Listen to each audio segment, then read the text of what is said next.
जय भीम। मैंने जो सुना था नागपुर के बारे में, आज नहीं लग रहा कि नागपुर के लोग बैठे हैं यहाँ पर। नमो बुद्धाया, जय भीम। ये हुआ नागपुरिया। बिहार में मैं 3 साल से हूँ बिहार में, और मेरा टोन भी बिहारी हो गया, कलर भी बिहारी हो गया अभी।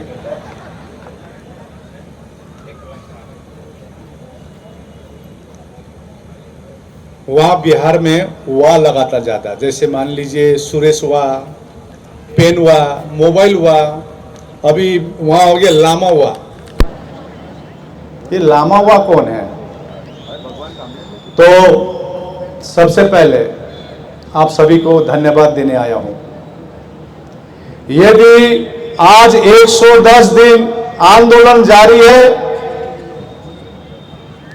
आज आंदोलन का यदि नाक रखा है तो नागपुर ने रखा है, मैं ऐलान करना चाहता हूं।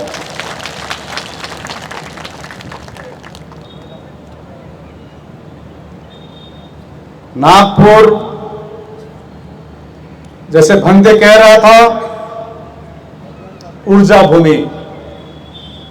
मैं ऊर्जा भूमि के साथ में मैं कहना चाहता हूं, पूरे भारतवर्ष के धम्म भूमि है नागपुर, जहां पर डॉक्टर भीमराव अंबेडकर ने 5 लाख को धर्म परिवर्तन कराया था। धन्य है आप, इस धरती से आप लोग हैं। आज जिस क्षेत्र से मैं आता हूं,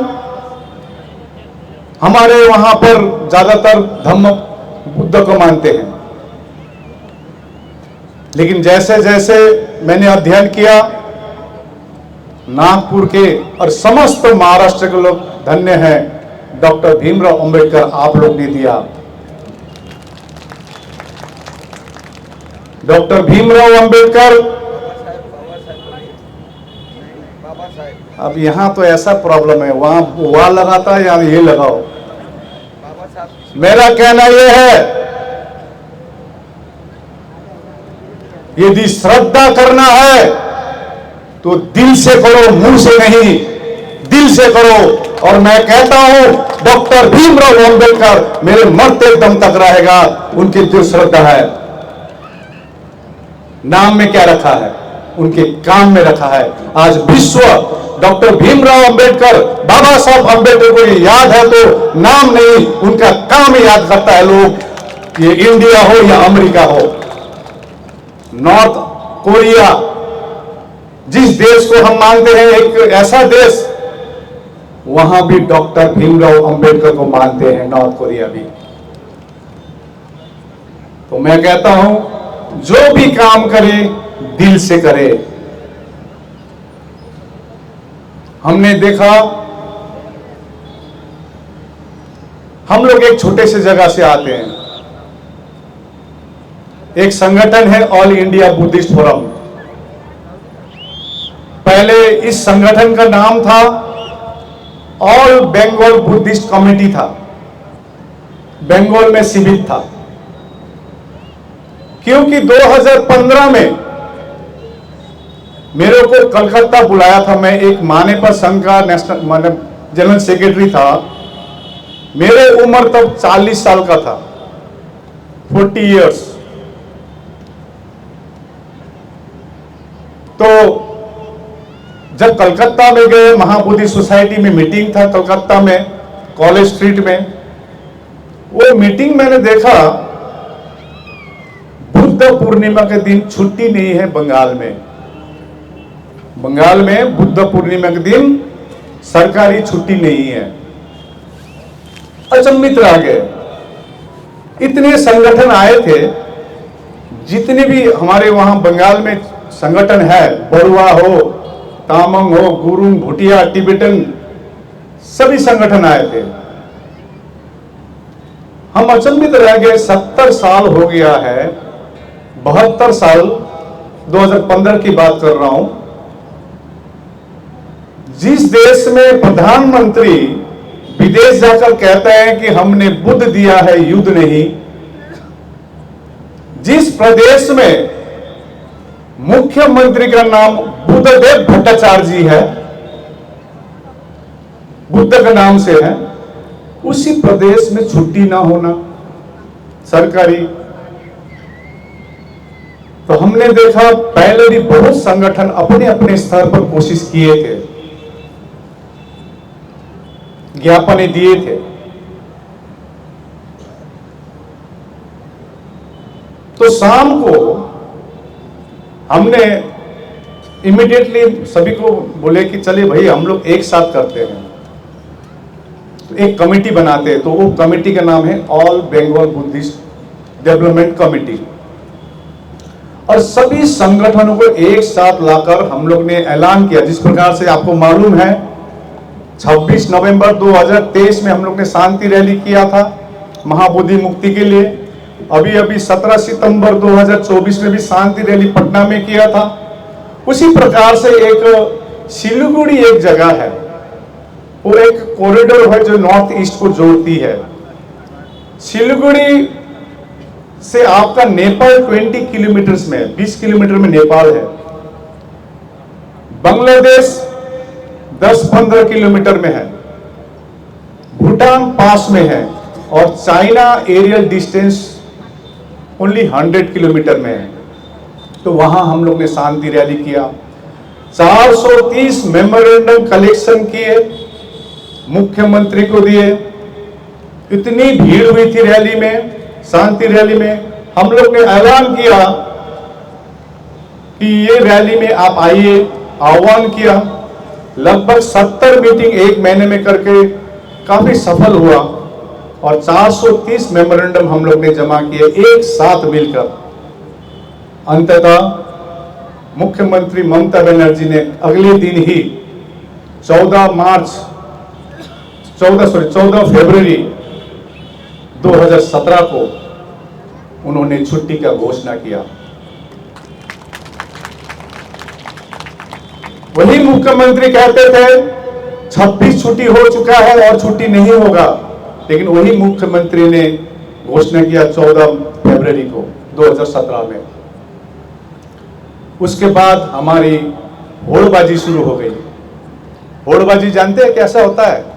मैंने किया, मैंने किया, मैंने किया, पेपर में पूरा लिखने लगा सभी ने, सभी संगठन, हमने किया, हमने किया। तो कुछ रिपोर्टर मेरे को पूछता था, आकाश जी इतना साल में नहीं हुआ, ये अभी कैसे हो गया? तो हमने एक ही जवाब दिया था, जो सक्सेस हुए हैं बंगाल में, ये हमारी एकता ने किया, एकता ने, आकाश रामा ने नहीं, एकता ने किया। इसी एकता से ही हम लोग जीतेंगे। जब एक कमेटी बनाई थी सभी संगठनों को लेकर, तब एक फैसला किया था हम लोगों ने, बैंक अकाउंट नहीं खोलना। और कालिम्पोंग में हमने अगला मीटिंग किया, क्योंकि काफी दिनों से हम लोग ये अध्ययन कर रहे थे महाबोधि महाविहार मुक्ति आंदोलन के बारे में, काफी हम लोग रिसर्च कर रहे थे। और कालिम्पोंग में टाउन हॉल में हम लोग ने ये ऑल इंडिया बुद्धिस्ट फोरम का गठन किया। मैं ये क्यों कह रहा हूं, इसका कारण है, पृष्ठभूमि जानना बहुत जरूरी होता है। किसी को लगता है अभी 12 फरवरी से आंदोलन शुरू हुआ है, तो ऑल इंडिया बुद्धिस्ट फोरम बनाकर और इस मुद्दे को लेकर हम लोग ने काफी एनालाइज की। और बोध गया में 22 अप्रैल 2023 में हम लोग ने फर्स्ट मीटिंग की। वैसे तो होमवर्क काफी किए थे पहले, सभी को निमंत्रण करने की कोशिश की गई। हमको मालूम चला बुद्धिस्ट सोसाइटी ऑफ इंडिया है, चंद्रबोधि पाटिल जी है इनकी ट्रस्टी चेयरमैन, मालूम चला भीमराव यशवंत अंबेडकर जी है, राजरत्न अंबेडकर जी है, समता सैनिक दल है, राष्ट्रीय बौद्ध महासभा है। इस प्रकार से देश भर के जितने भी संगठन हैं, हमारे नॉर्थ ईस्ट में भी कुछ संगठन हैं, जो अच्छे काम कर रहे धम्म प्रति, नागपुर में भी कर रहे हैं, सभी से संपर्क करने की कोशिश की गई। हम लोग ने 22 अप्रैल 2023 में फर्स्ट मीटिंग की। सिर्फ 35 लोग आए और हम जनाने चाहते थे कि हम जिस जगह से आते हैं, बोध गया जो हमारी सबसे पवित्र जगह है, हम लोग विशेष करके विंटर्स में आते हैं। जैसे यहाँ से समर में जाते हैं बोध गया, हमारे वहां से विंटर में आते हैं क्योंकि ठंडी रहती है, मौसम भी अच्छा रहता है। तो लेकिन हम लोग ने मीटिंग अप्रैल में की क्योंकि लोगों को जनाना था धम्म को सीजनल धम्म मत बनाइए। पता ना, सीजन धर्म, विंटर में जाएंगे फिर उसके बाद 9 महीना गायब, 3 महीना रहेंगे बोध गया में, 9 महीना गायब, नहीं जाएंगे। तो 9 महीने यदि नहीं जाएंगे तो अन्य धर्म अतिक्रमण करेगा कि नहीं करेगा? आप जो बोल रहे हैं फलना कोई तथागत बुद्ध के नाम पर 5 पांडव बोल रहा है, शिवलिंग बोल रहा है, वो तो करेगा ही। आप जाते नहीं है, खाली 3 महीने गए। महाबोधि महाविहार बौद्धों के लिए सबसे पवित्र जगह है। हम लोग को साल भर जाना चाहिए, साल भर, बारिश में हो या विंटर्स में हो या समर में, वो हमारी मक्का है। तो हम लोग ने मीटिंग की। अगला मीटिंग फिर 25 जून को रखे, जिसमें हम इसी बीच में एक विधायक है सतीश दास जी, उनसे संपर्क हुई। हमारे एक कार्यकर्ता है राजेश बौद्ध, उनकी साला है। नेशनल माइंडिंग कमीशन में हमारी बुद्धिस्ट मेंबर रिंचेल लामो जी से संपर्क हुई, उनको पहले सिलीगुड़ी बुलाए, इस मुद्दे के बारे में रखे। तो 22 अप्रैल में जब प्रथम मीटिंग हुई थी तो हम लोग ने पाया कि कोई भी आंदोलन, मेरा प्रश्न है एक आप सबसे, कोई भी आंदोलन 134 साल लगता है? अब बताइए, लगता है? लेकिन हमारे महाबोधि महाविहार मुक्ति के लिए 134 साल हो चुका है। तो इसका अध्ययन किया हम लोग ने। इससे पूर्व भंते सुरेश देसाई ने आंदोलन किया था 1991 में। ये फेल क्यों हुआ? हालांकि वो मूवमेंट को मैं फेल नहीं मानता हूं, क्योंकि उस आंदोलन के बदौलत ही बुद्धिस्ट सेक्रेटरी रखा गया, जो अभी हमारे साथ में है, Bhadant Pragyasheel Mahathero ji. He was the first Buddhist secretary. Bhante Suresh Desai के आंदोलन की ये उपलब्धि है। लेकिन कमिटी में जो है बीटी एक्ट 1949, बोध गया टेम्पल एक्ट 1949, जिसमें लिखा है कि 9 मेंबर रहेगी कमिटी में, जिसमें सिर्फ 4 ही बौद्ध रहेंगे, 4 नॉन बुद्धिस्ट रहेंगे और डीएम रहेंगे चेयरमैन, और चेयरमैन भी नॉन बुद्धिस्ट रहेगा, ये लिखा गया। आप बीटी एक्ट 1949 कितने लोगों ने पढ़ा है? थोड़ा हाथ उठा के बताइए। बीटी एक्ट 1949 गूगल में अवेलेबल है, हाथ उठाइए, कंजूसी मत कीजिए। आप आज जिन्होंने नहीं पढ़ी है, आप पढ़ लीजिएगा। बीटी एक्ट 1949 गूगल में अवेलेबल है। बोध गया टेम्पल एक्ट 1949, ये एक्ट जो बना है, हमारे बाबा साहब अंबेडकर ने जो संविधान दिया है, जो लागू हुई थी 26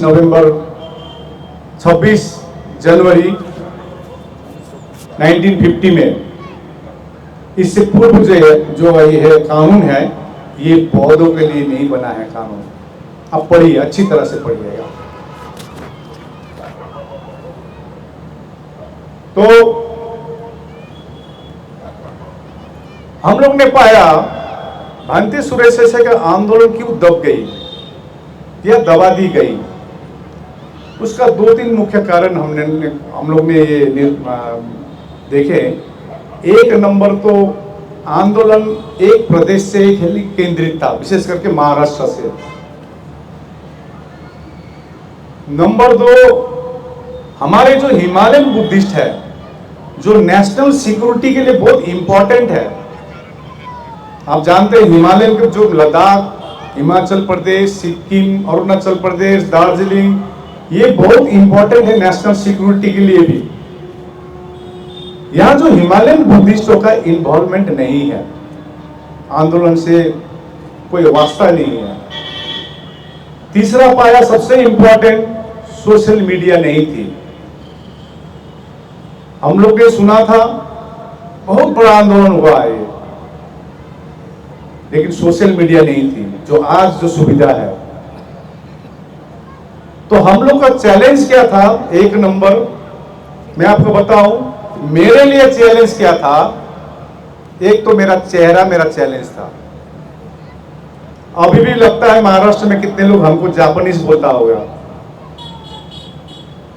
पिछली बार आया था तो एक ने पूछा चाइनीज बोल रहा था मेरे को। सबसे बड़ा चैलेंज ये था। और ये लामा हिंदी कैसे बोलता है, वो भी सोचता है कहां से बोलता है ये हिंदी। मैं भी इंडियन हूं, पश्चिम बंगाल में घर है, दार्जिलिंग डिस्ट्रिक्ट में। दूसरा चैलेंज था लोगों को जोड़ना, संगठनों को जोड़ना। ये 3 सालों में, 2.5-3 सालों में यही काम करते रहे। तो हम लोग ने ऐलान किया 26 नवंबर संविधान दिवस के उपलक्ष्य में हम लोग शांति रैली करेंगे बोध गया में। आप भी सहभागी थे 2023 को। इसमें इतनी भीड़ आई, 22 राज्य के लोग आए। अभी हम जब डीएम से बैठे, डीएम बोल रहे थे, मैंने एक्सपेक्ट नहीं किया था कि 26 नवंबर 2023 में इतने लोग आएंगे, लेकिन शांतिपूर्वक हम लोग ने मांग रखा, मौन धारण किए, पीस रैली किए और सरकार को ज्ञापन दिया टू रिपील बीटी एक्ट 1949। मैं आपको एक चीज बताना चाहता हूं, डुंगेश्वर में कोई अतिक्रमण हो या महाबोधि में कोई अतिक्रमण हो, हमको जड़ को पकड़ना होगा। जड़, रूट कहां है? हमने पाया root is BT Act 1949। BT Act 1949 ही जड़ है। तो हम लोग एक ही निशाना रखे हैं, बीटी एक्ट 1949 निरस्त करो। That is our main demand and the whole committee member should be Buddhist. ये मांग है। संसार में किसी भी धार्मिक स्थल हो, मुसलमानों की मस्जिद हो तो मुसलमान ही कमेटी में रहते हैं। गोल्डन टेम्पल जो सिखों की सबसे पवित्र जगह है, वहां पर शिरोमणि गुरुद्वारा प्रबंधन कमेटी है। पूरी कमेटी में कौन है? सिख है। चर्च में कौन है? क्रिश्चियन है। हिंदू के मंदिर में कौन है? हिंदू है। लेकिन बौद्धों की सबसे पवित्र जगह महाबोधि महाविहार में सिर्फ 4 ही बौद्ध है। तो हमारी एक ही मांग रहना चाहिए, पूरी कमेटी में कौन हो? बौद्ध। यही मांग है, संवैधानिक मांग है। देखिए, मैं कह रहा था 134 साल लगा। भारत स्वतंत्र हुआ वो भी 200 साल लगे थे। 200 साल नहीं लगते यदि गद्दारों का लिस्ट बड़ा होता। एक चल रहा भी है, माहौल चल रहा है, लेकिन हम लोग शांति से, क्योंकि मैं हमेशा कहता हूं शांति ही क्रांति है, शांति ही क्रांति है। मैं हमेशा कहता हूं हमको होश में काम करना पड़ेगा। जोश अभी नहीं चाहिए, होश चाहिए। हमको होश में काम करना पड़ेगा। और धरातल में काम करना पड़ेगा, ऑन द ग्राउंड काम करना पड़ेगा। फेसबुक और व्हाट्सएप में काम करके कोई फायदा नहीं है। जैसे मैं 109 दिन बोधगया में था, आज 110वां दिन मैं भी अभी ग्राउंड में ही हूं। फेसबुक में मेरे को आपको नहीं दिखेगी मेरे को। और कुछ लोग हैं सोचते हैं फेसबुक व्हाट्सएप में ही सब कुछ मूवमेंट होता है। जैसा अभी प्रचलन चला है ना, फेसबुक में शादी करता है, फेसबुक देखकर शादी करता है, ज्यादा टिकता नहीं है। धरातल में काम कीजिए। और सबसे बड़ी बात है, नियत साफ रखिए, इंटेंशन इस साफ रखिए। आज जब भी मैं प्रशासन से बात करता हूं, उन लोग सोचे थे कि 10 दिन में यह आंदोलन उठ जाएगा, लेकिन हम लोग ने प्रमाण किया, तथागत बुद्ध ने जो हमको ज्ञान दिया है, बाबा साहब भीमराव अम्बेडकर ने जो मार्गदर्शन दी है, शांति का, करुणा का, मैत्री का, संवैधानिक प्रकार का, समानता का, भाईचारा का, इसी के आधार आज 110 दिन हो चुका है आंदोलन। और मैं कहना चाहता हूं तब तक जारी रहेगा जब तक बीटी एक्ट 1949 निरस्त नहीं होगा। मैंने सीधा ऐलान कर दिया है बिहार सरकार को, या तो आकाश लामा का लाश आएगा बोधगया से, या तो पीटी एक्ट निरस्त करके ही हम दम लेंगे। फिर हम लोग ने नेशनल माइनॉरिटी कमीशन के साथ कई सारी मीटिंगें की, इतनी ज्ञापन दी, इतनी प्रमाण दी, ऐतिहासिक प्रमाण दिया, फोटोग्राफ्स दिखाए सरकार को, पुराने फोटोग्राफ्स। आप कह रहे हैं वहां शिवलिंग है, वहां के गवर्नर कह रहे हैं कृष्ण का अवतार। अभी तो हद कर दिया ये साल तो, तथागत बुद्ध के बुद्ध पूर्णिमा के दिन में दूसरे पूजा कर रहे हैं, वो भी गवर्नर। कीजिएगा, सभी धर्मों के हम आदर रिस्पेक्ट करते हैं। मैं भी मंदिर जाता हूं, मैं भी मस्जिद जाता हूं, मैं भी गिरजाघर जाता हूं। इस देश में हम लोग है यूनिटी इन डाइवर्सिटी, इसको फॉलो करते हैं हम। लेकिन दूसरों का धर्म को रिस्पेक्ट कीजिए। आप दूसरों की खीर खाएंगे और अपना चाय भी नहीं पिलाएंगे, अब ये बहुत सहेंगे नहीं। अब ये 21st सेंचुरी का बौद्ध है। हम महाबोधि महावीर मुक्त करके ही दम लेंगे। और इसका आगाज करने के लिए मैं नागपुर भूमि में आया हूं, और नागपुर दिखाएगा दिशा। लेकिन हम कहना चाहते हैं शांति से, भाईचारा से, संवैधानिक प्रकार से। फिर अगला हम लोग ने ऐलान किया 17 सितंबर अनागरी धम्मपाल। आज अनागरी धम्मपाल को हम लोग भूल गए। आज अनागरी धम्मपाल नहीं होते, श्रीलंका से नहीं आते। आज जो महाबोधि महावीर हमको दिखाई दे रही है, ये हमारे हाथों में नहीं रहते। अनागरी धम्मपाल की जन्मदिन 17 सितंबर, पेरियर रामास्वामी के जन्मदिन 17 सितंबर। हम लोग ने पटना में गांधी मैदान में हम लोग ने सभा करके रैली करने का आह्वान किया। मैं कह रहा हूं 26 नवंबर 2023 में प्रथम शांति रैली की, उसको विफल करने के लिए एक व्यक्ति का नाम मैं नहीं लेता हूं, उन्होंने 22 अक्टूबर में बोधगया में एक सभा की बीटी एक्ट को लेकर। आप ही के नागपुर के हैं, उन्होंने बीटी एक्ट को जलाया। कई लोगों को कंफ्यूज कर दिया कि 26 नवंबर 2023 में इस रैली होगा या नहीं होगा। लेकिन हम दृढ़ संकल्पित थे। आकाश लामा वो लामा है जो लंबा लाइन खींचना जानता है, कंपटीशन नहीं कोऑर्डिनेशन करना जानता है। उस 26 नवंबर को फेल करने का कोशिश किया था। 17 सितंबर को भी फेल करने का कोशिश किया गया। 2024 में जो रैली हुई, उसमें तो ऐसा माहौल निकाला कि आकाश लामा बाहरी है। क्या है? बाहर का, बिहार का नहीं है, बाहर का। हम लोग देखिए 500 से भी ज्यादा संस्थाओं ने एक साथ मिलकर मुख्यमंत्री को ज्ञापन दिया। उसी दिन 40,000 से भी ज्यादा सिग्नेचर लेकर हम लोग ने दिए कि बीटी एक्ट को निरस्त किया जाए, महाबोधि महाविहार को मुक्त किया जाए। लेकिन सरकार मौन। तो हमारे पास विकल्प नहीं थी, एक ही विकल्प रह गया था, अनशन में जाना।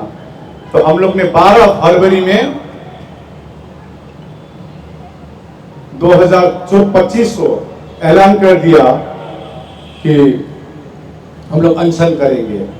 परमिशन के लिए लेटर दिए गया के डीएम को, प्रशासन को, लेकिन 11 तारीख को क्या हुआ? 11 फरवरी को उन्होंने परमिशन नहीं दी। हमको इतने हल्के में लेते हैं, इतने हल्के में लेते हैं हमारे हम पौधों को कि 11 तारीख को रात के 12 बजे मेरे होटल में आके कहता आप कल अनशन नहीं कर पाएंगे, आपका परमिशन नहीं है। तो मैंने उस ऑफिसर को कहा आप दिन को भी बोल सकते थे, रात के 12 बजे बोल रहे हैं। तो उनको हमने समझाया क्यों कर रहे हैं, ये हम लोग अनशन क्यों कर रहे हैं, ये जानकारी दी। दैट ऑफिसर गेट कन्विंस्ड हुआ, रात के 12 बजे कन्विंस हुआ। तो हमने कहा आपको जो सीनियर ऑफिसर से हम बात करना चाहते हैं। तो उन्होंने सुबह 9 बजे का समय दिया 12 तारीख को, 12 फरवरी को। और हम लोग लगभग 50-60 लोग हम लोग वहां पर गए। शायद हमारी ये टीम जो बैठे इसमें उस ग्रुप में थे। और उन्होंने कहा वीआईपी मूवमेंट है, मुख्यमंत्री आ रहा है, इसलिए आपको अनुमति नहीं है। हम लोग जो महाबोधि के सामने जो गोलंबर है, जो खाना खिलाते हैं गरीबों को, वहां बैठने के लिए हम लोग ने अनुमति मांगी थी। तो उन्होंने कहा नहीं होगा, आप 14 तारीख से कीजिए कि जब ये वीआईपी मूवमेंट चली जाएगी उसके बाद आप बैठिए।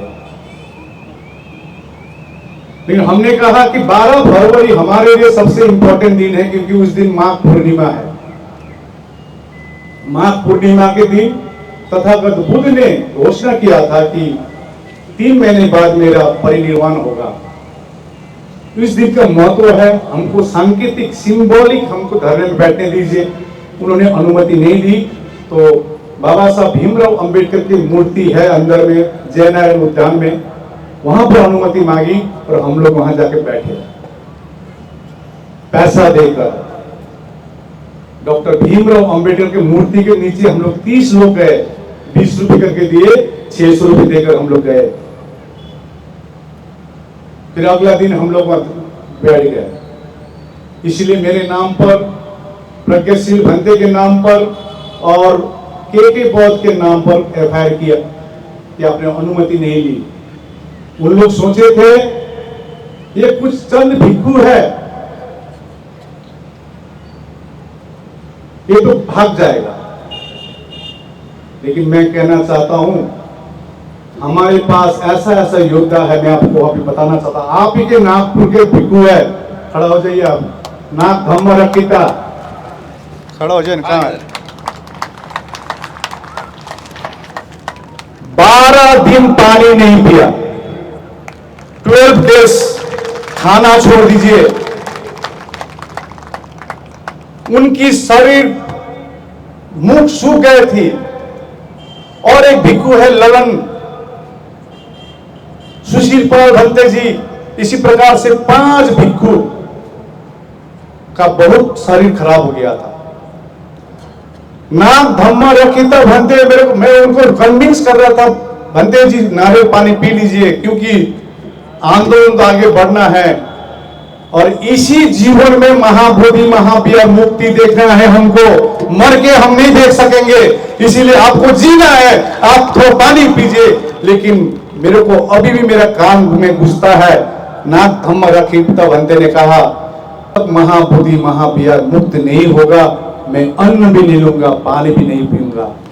यही भंते हैं, आप ही के नागपुर के हैं, धरने स्थल से आए हैं। कल 45 डिग्री है वहां पर। हमको तो कल सुबह मालूम चला कि भंते जी आ रहे हैं, क्योंकि चाहते ही मैं नागपुर का हूं, मैं कुछ बात रखना चाहता हूं। इनके आंख में आंसू देखा, वो जो चंद भिक्षु में बैठे थे, इनके आंख में आंसू देखे हैं। हमारे एक रिपोर्टर है समता विचार मंच की, मंटू रोए, मैं भी रोया।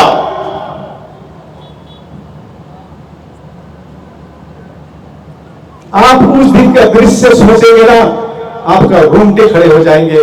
और मैं यहां से बोलना चाहता हूं, एसी रूम में बैठकर लांछना लगाना आसान है, आप 10 दिन के लिए आइए महाबोधि महाविहार के सामने, ये चैलेंज है आपको। बैठे जो वहां पर जो अवस्था है बिहार में,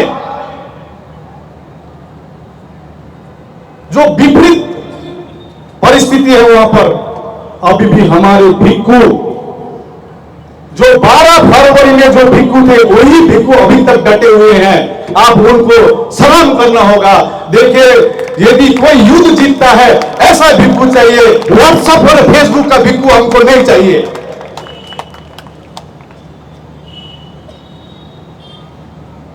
जो समर्पित हो, कॉज के लिए समर्पित हो, 1 घंटे के लिए भाषण करने वाला नहीं चाहिए। यहां पर महत्वाकांक्षी भिक्षु नहीं चाहिए। कुछ महत्वाकांक्षी भिक्षु जब हम लोग ने आंदोलन शुरू किया, कह रहे थे आकाश लामा बाहरी है, अभी तो हमको चोर बोलता है। क्या बोलता है? अरे लामा तो चुप है, लामा क्यों नहीं बोल रहा है? लामा नहीं बोलेगा। लामा तभी बोलेगा जब बीटी एक्ट 1949 निरस्त करके बोलेगा, लीजिएगा। और मैं आपको आश्वस्त करना चाहता हूं, यह जो डोनेशन पैसा दिया, एक एक पैसा का रसीद आपको मिलेगा। आप मेरा व्हाट्सएप नंबर लीजिए, एक एक रसीद आपको मिलेगा। और उस भिक्षु को पूछिए जिनको आपने डोनेशन दिया, एक पैसा भी अभी वो घर में जमा नहीं किया है। प्रश्न कीजिए। हमारे पास इतना हिम्मत है कि मैं बोध गया में बैठा हूं, और इतना हिम्मत है कि मैं नागपुर में आकर चैलेंज कर रहा हूं। लांछना लगाना आसान है। लामा क्यों चुप है?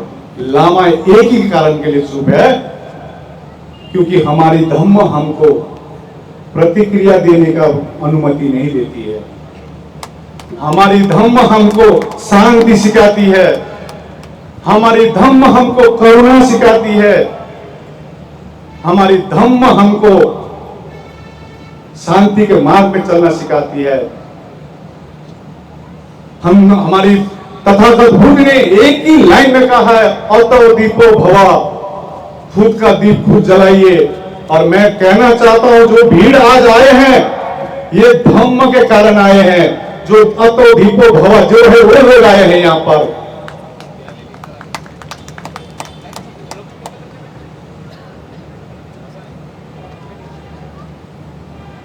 प्रशासन मानते हैं ये आंदोलन संवैधानिक प्रकार से चल रही है,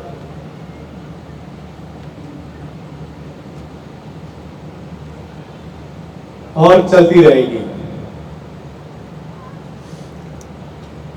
हमने जब यहां पर 2 नाम है, देखिए नागपुर का नाम आ रहा है, मैं यहां से दिख पा रहा क्योंकि 3 चूल्हे उठे थे, 3 चूल्हे खड़े हुआ ये देख, और जयंती जी खड़ा हो जाए, मैं दोनों को दिखाया अभी। ये 3 चूल्हे मालूम है कौन है? जयंती कौन है मालूम है? 3 चूल्हे जी आपके ही नागपुर से है। जयंती जी आपके नागपुर से है।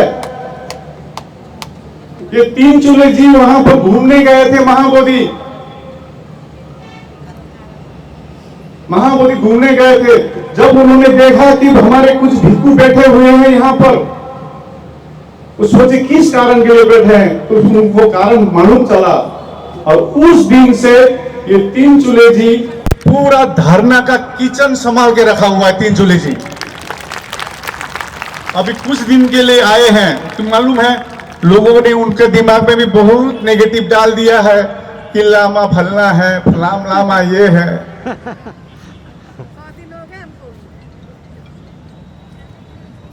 ये जयंती जी खड़ा होइए आप, ये भी आपकी जगह से है। मैं अभी दिखा यहां से, इतनी उम्रदार होते हुए भी किचन का जितना खाना परोसना है, देना है, भिक्षु को खिलाना है, मैं हमेशा देखता हूं इतने एक्टिवली काम करती है।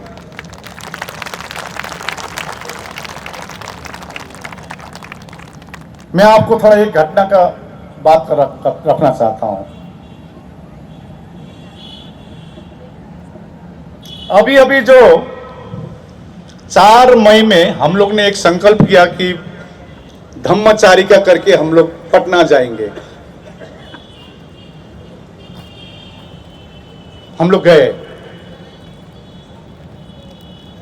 300 भिक्षु लेके गए थे। मैंने देखा वो जो 300 भिक्षु गए थे, आज तक वो भिक्षु ने कभी नहीं कहा है नमक कम हो गया या खाना अच्छा नहीं है। कुछ भिक्षु है लांछन लगा रहा है। हमने तो वो आंदोलन भी किया था जब हम लोग ने नमक और रोटी खाकर भी आंदोलन किए हैं। उस भिक्षु को कहना चाहता हूं, ये शिविर नहीं है, ये आंदोलन है। भूखे भी छोड़ना पड़ सकता है। और हमारे जो भंते सुरेश देसाई के आंदोलन के समय में आपको जानकारी दूं, उस समय बोधगया में दुकान बंद कर दी गई थी, पानी की सप्लाई बंद कर दी गई थी। आंदोलन ऐसा होता है। तो हमने जो देखा 300 भिक्षु कोई 75 साल के थे। पटना में एक जगह है हड़ताली मोड़। हड़ताली मोड़, वहां पर मैं उसको जो भी आप प्रोसेसन करते हैं वहां रोक देते हैं, लेकिन हम लोग ने हिम्मत करके सीएम हाउस के पास पहुंचे, वहीं बैठ गए जहां बैरिकेड लगी थी। और मैंने देखा एक भिक्षु कह रहे थे 2000 भिक्षु चलना है, वो भिक्षु तो आए ही नहीं। 180 चीवर का भी ले लिया, पैसा भी लिया, लेकिन चले नहीं। लेकिन हमने एक चीज पॉजिटिव पॉइंट क्या देखा, युद्ध जीतने के लिए हमको इस टाइप का भिक्षु चाहिए। बहाना करने वाला भिक्षु नहीं चलेगा। जिसको नमक कम हुआ, जिसको खाने में नहीं मिला है, और 3 चूल्हे जैसा वर्कर चाहिए, जयंती जैसा वर्कर चाहिए, तब जाकर हम लोग आंदोलन जीतेंगे।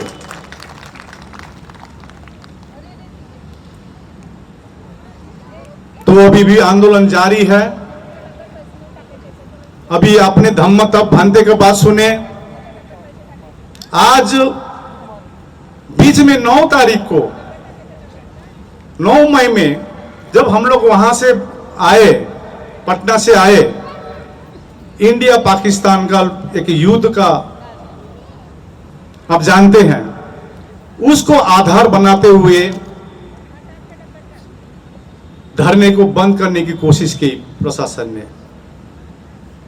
हमने कहा, बाबा साहब भीमराव अंबेडकर ने एक शब्द कहा है कि मैं प्रथम भारतीय हूं और अंतिम भारतीय हूं। इसी आधार पर प्रशासन की बात मानी और ये धरने को थोड़ा छोटा बनाकर उस युद्ध के जो सिचुएशन थी, जब युद्ध की जब ये हो जाएगी, नॉर्मल हो जाएगी, तो फिर हम लोग बड़े पैमाने पर धरना करेंगे। कितनी बार मीटिंग हुई डीएम के साथ, धरने को बंद करो, बंद करो। मैं कहना चाहता हूं, यहां पर सुनील सारीपुत्र जी खड़ा हो जाइए।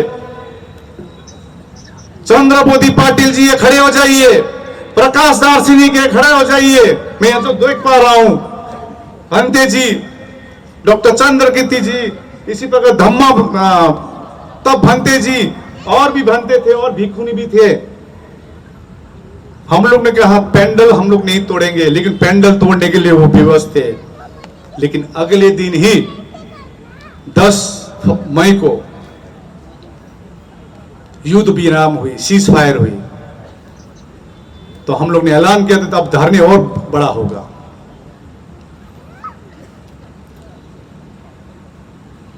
फिर ये 12 क्योंकि 12 मई की बात है, बुद्ध पूर्णिमा में ऐलान किया गया था कि आप लोग इस बार का बुद्ध पूर्णिमा में महाबोधि में बनाइए,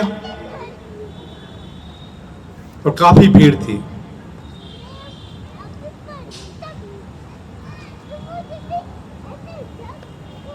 तो कुछ महत्वाकांक्षी लोग या भिक्षु आए, हमने भी उनको समय दिया, 1 महीना समय दिया, उनको हिसाब देते थे, 31 मार्च तक दिए। हमारा तो कोर कमेटी है, क्योंकि ये आंदोलन 12 फरवरी से खड़ी नहीं है, 3 साल लगातार है। आंदोलन शुरू करने से पहले मैं सोचता था हमारे बीच में इतनी बड़ी बड़ी संगठन है, बुद्धिस्ट सोसाइटी ऑफ इंडिया, समता, क्यों चुप है इस इशू पर? तो कम से कम एक कोशिश की है। हमारा टारगेट था लोगों को जोड़ना, संगठनों को जोड़ना, और सबसे बड़ी चैलेंज क्या थी? एक चैलेंज नहीं, टारगेट थी। मैं टारगेट बोलता हूं, I won't say challenge, I will say target, कि बीटी एक्ट 1949 लोगों में पहुंचाना। और बीटी एक्ट 1949 आज के दिन में घर घर में मालूम है। बोध गया टेम्पल एक्ट 1949 क्या है, इसमें हम लोग सक्सेस हुए हैं। ये चैलेंज थी, ये टारगेट थी। और अगला टारगेट है बीटी एक्ट 1949 को निरस्त करना। और मैं आपको आज पवन भूमि नागपुर में बोल के जा रहा हूं, ज्यादा दिन नहीं है, सिर्फ 2 महीने से 3 महीने वेट कीजिए, बीटी एक्ट 1949 निरस्त करके हम लोग दम लेंगे।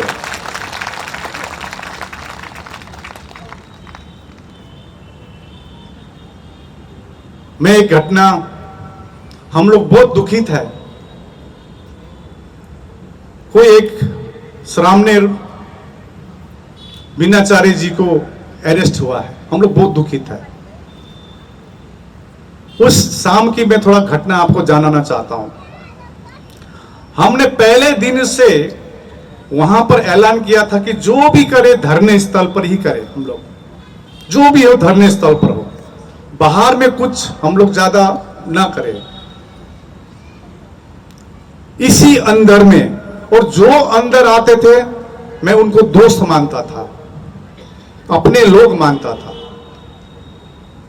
लेकिन मेरे साथ फोटो खिंचाकर, देश में भ्रमण कर कर, क्यूआर कोड देकर पैसा उठाने का काम किया। लेकिन मैंने कुछ नहीं कहा, क्योंकि मेरे को मालूम था मैं बोध गया छोड़ना नहीं है मेरे को। बाद में जाएंगे, जैसे आज आए हैं, अब मैं देश भर घूम रहा हूं। तो शाम रात के 9 बज रहे थे, 9 से 9:30 हो रहे थे।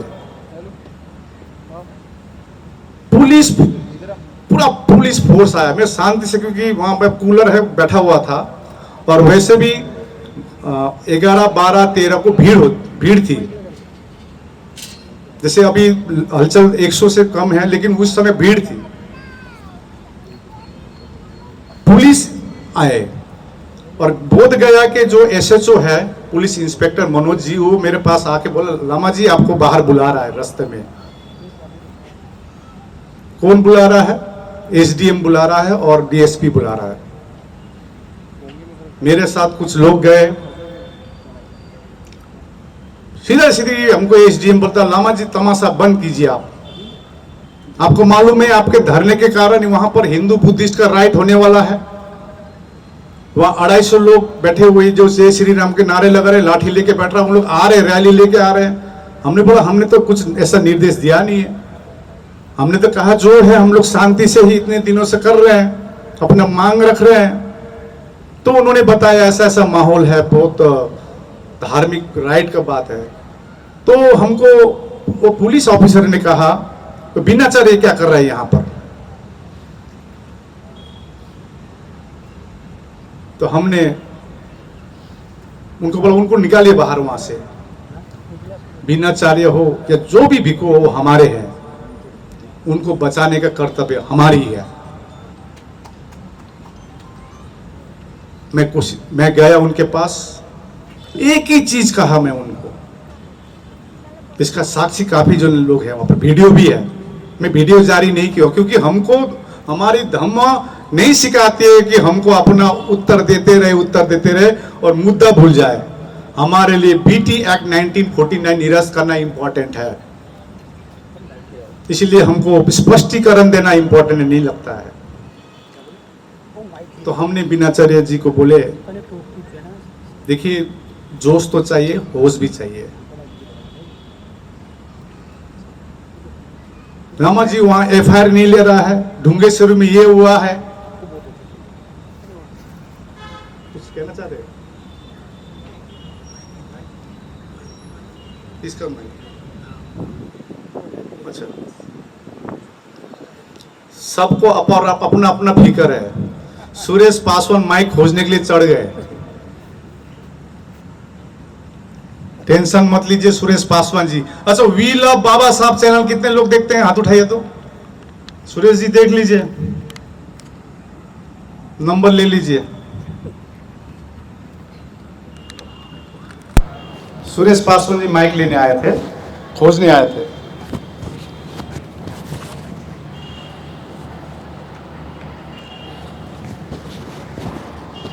तो उनको मैंने कहा, रामा जी ढूंगेश्वरी में ऐसा हुआ, वैसा हुआ, ऐसा हुआ। तो मैं उनको कहा, देखिए होश से काम करना पड़ेगा। हमारे पास बोधगया में कमेटी है, उस कमेटी को काम में लगाया गया है, क्योंकि लोकल लोग पहचानते हैं ना एक दूसरे को अच्छी तरह से। वो कमलेश जी है, के बौद्ध जी है, इस प्रकार से भीम आर्मी के सौरभ जी है। हम लोग एक कमेटी बनाकर बोले थे आप ढूंगेश्वरी में जाइए। किसने लाठी दिखाया? तो उनको हमने समझाया, देखिए ये कमेटी है, वो रिपोर्ट देगा, उसके बाद हम लोग कुछ काम उसके आधार पर एफआईआर करना नहीं करना, क्या करना है, क्योंकि हमको कानून हमारे लिए इंपॉर्टेंट है। कानून के हाथ बहुत लंबा भी होता है।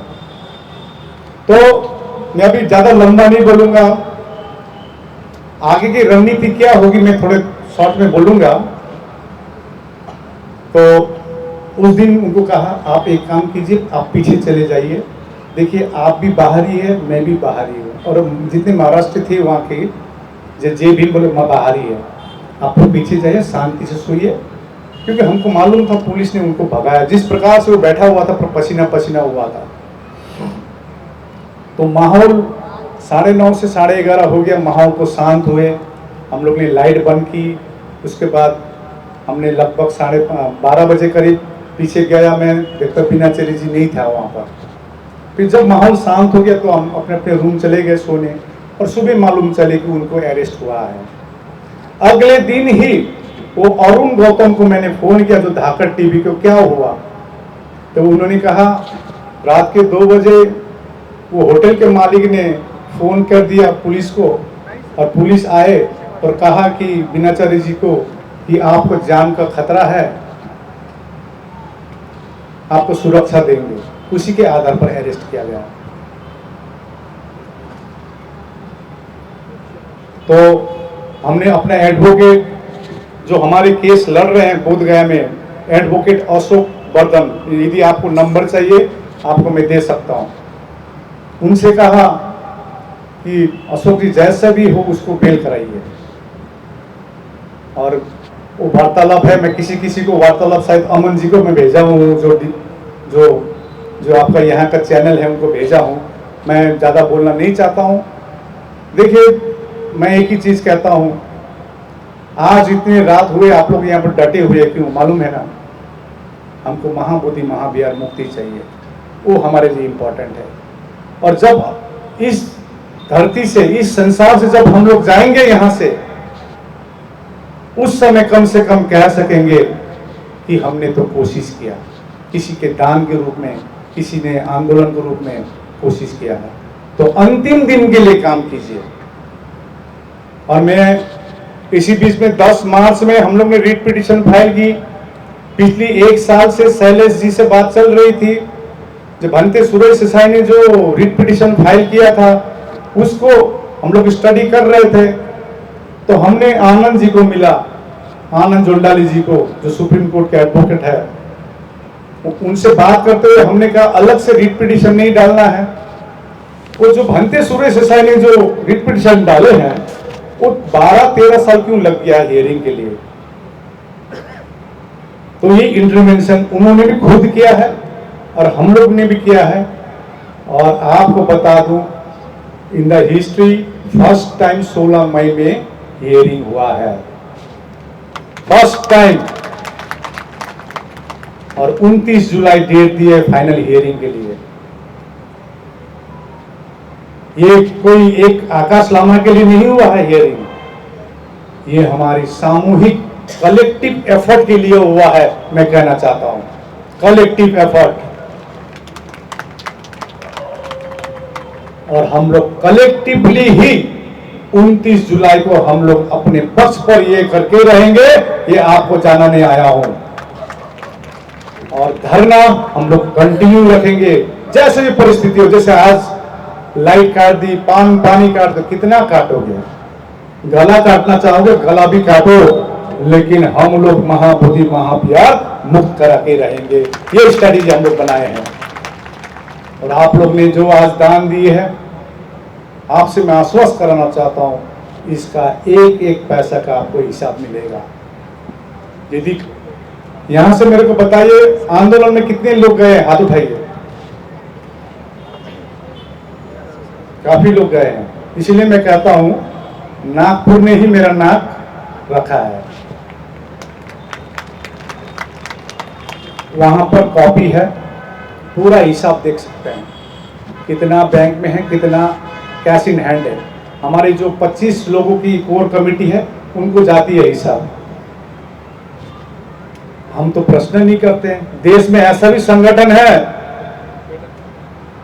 करोड़ करोड़ पैसा आ रहा है लेकिन कोई पूछता भी नहीं है उसको। यहां पर 80-84 लाख रुपए आया और खर्चा इतना 44 लाख रुपए हुआ है, जिसमें 23-24 लाख रुपए आपका बैंक में है जो फ्रीज है, 12-13 लाख रुपए जो हाथ में कैश है। लास्ट 1 महीने से पूरा माइनस माइनस माइनस माइनस चल रहा है, सिर्फ 11, 12, 13 छोड़कर अभी भी माइनस चल रही है। और पूछता है फलना चोर हुआ, फलना डटे, फलना हटे। भाई इतिहास आने वाले जेनरेशन आपको प्रश्न करेगी। मैं हमेशा कहता हूं एक कथा, एक कहानी, वो चिड़िया की कहानी अभी भी कहा था मैंने। जब जंगल में आग लगी थी, एक छोटी सी चिड़िया ने आग बुझाने के लिए अपने चोंच से वो आग बुझाने का कोशिश किया, अपना थोड़ा पानी लिया, तो बंदर हंस रहे थे, हाथी भाग रहे थे। हाथी ने कहा भाग भाई, तू छोटा सा चिड़िया है, तेरा पंख जल गया है। तो उस छोटी सी चिड़िया ने कहा कि जब ये जंगल की आग की इतिहास लिखी जाएगी, उस समय मेरा नाम आग बुझाने में होगा, आग भागने में नहीं होगा। जब ये बात कही तो हाथी को समझ में आया, तो हाथी ने अपनी सूंड से नदी से पानी लाकर आग बुझाने लगाए। 100 हाथी आए, 200 हाथी आए और जंगल की आग बुझाई है। इस कहानी से मैं एक कहना चाहता हूं, मैं आह्वान करना चाहता हूं नागपुर के वो हाथी को। नागपुर में बड़े बड़े हाथी हमें सुना था, आइए छोटा चिड़िया तो कोशिश किया, लामा एक चिड़िया, छोटा चिड़िया, उसने कोशिश किया, बड़े बड़े हाथी आइए और आग बुझाइए, महाबोधि महाभियान को मुक्त कराइए, बीटी एक्ट 1949 को निरस्त कराइए। ये आह्वान करने में आया हूं और देश भर घूमूंगा। आज का मैसेज क्लियर जाए पूरे देश भर। आप एक आकाश लामा को रोकेंगे, नागपुर 1000 आकाश लामा पैदा करेगा। ये आप सरकार को जानना चाहते हैं। मैं ज्यादा ना बोलते हुए, हालांकि मैं ज्यादा ही बोल दिया, मालूम है मेरे को। आपने सहा सुना, अगला रणनीति बहुत कुछ है, लेकिन रणनीति टीवी में ओपनली बोली नहीं जाती है। ये लामा वो लामा नहीं है, और ये जो भिक्खु बैठे हैं ना यहां पर, वो भिक्खु नहीं है। कोई बोलता है आकाश लामा तो बीटीएमसी मेंबर बनने के लिए, अरे एक तो ये तो उपासक है, भिक्खु संघ क्यों पीछे है? भिक्खु संघ ये जो पीछे है ना, इसका मेन कारण है पीटी एक्ट 1949 को निरस्त करना।